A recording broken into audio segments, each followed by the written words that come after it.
Saka, nanguha po ng bayabas. Mga nakanahan. Minupos na po. Minupos ay mako.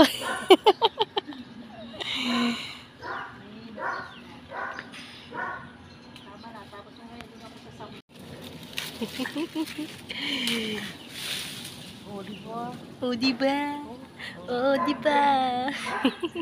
Baka kami ng dahon ng bayabas. Ay, yung ugat ang phone mo. Wala na yung ano.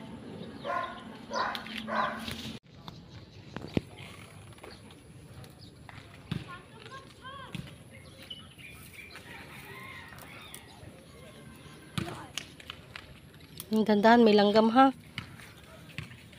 Baka magkapit sa damit mo. Yun, nakuha po siya ng sambong. Tapos lang namin kumakain ng bayabas, guys. Ay, hiningal na eh. Hiningal na siya.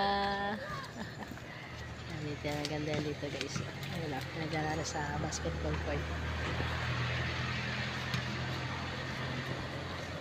Meron? Oh. Dahan-dahan lang ha. May langgam, baka makagat ka.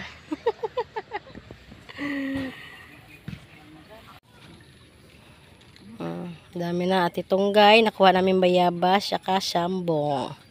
Para sa iyo. May langgam na. Ganda ng tawag mo. Dito ka lang lagi oh. Diyan. Oh, nakatingin. Ano mo? Kain tayo, kain. Hipon, tapos bayabas. Magkaiba kang ulam. Okay, bakit pupito kung nahulog ka?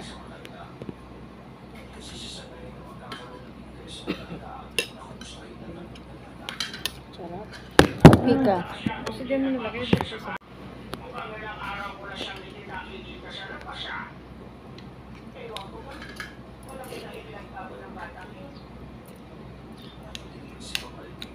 So, ito kang lagi nakatingin.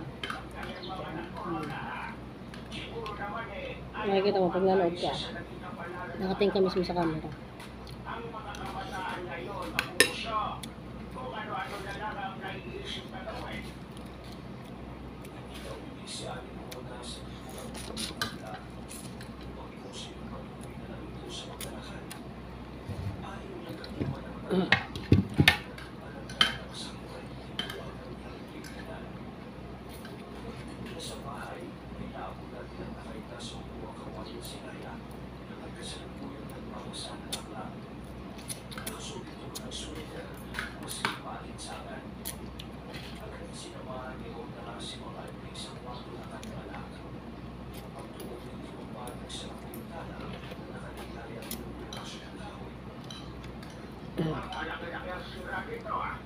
Ano pa nangyari dito, Ronda? Dahil ba sa hangin? Hindi na sinulan ng kung ano ito, ah. Tumagod dito sa bintana. Sinipat ang paligid at sinulan ng Ano yun? kaya nagpagyo ito sa sakyan sa harap ng bahay nila ang Ronda. At ito nakilala ng kitang kung sino ang pagkiting. Walang iba, walang sila. Magandang araw po, Tita Ronda. Epe, ikaw pala. Magandang araw din sa iyo. May kailangan ka ba? Gusto ko lang po sana po sa si Raya. Gusto ko po siguraduhin na okay na siya. Okay na kita. Kaso na. Nasa sala siya. Magkano na lang ha? Mukhang hihintay ka rin niya. Sige po, tita. Maraming salamat po. Pumasok sa kirin sa bahay at ikat papunta sa sala kung saan nandoon si Raya. Mukhang nagkakamabuti at ang anak ko at yung inaanak ko si Kevin na. Inaanak ko palang binatang yun. Hindi ko alam na may connection pa na kayo.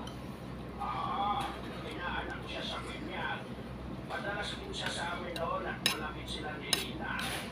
Yung anak ko, sa palagay ko ay talagang may namamagitan na sa kanya.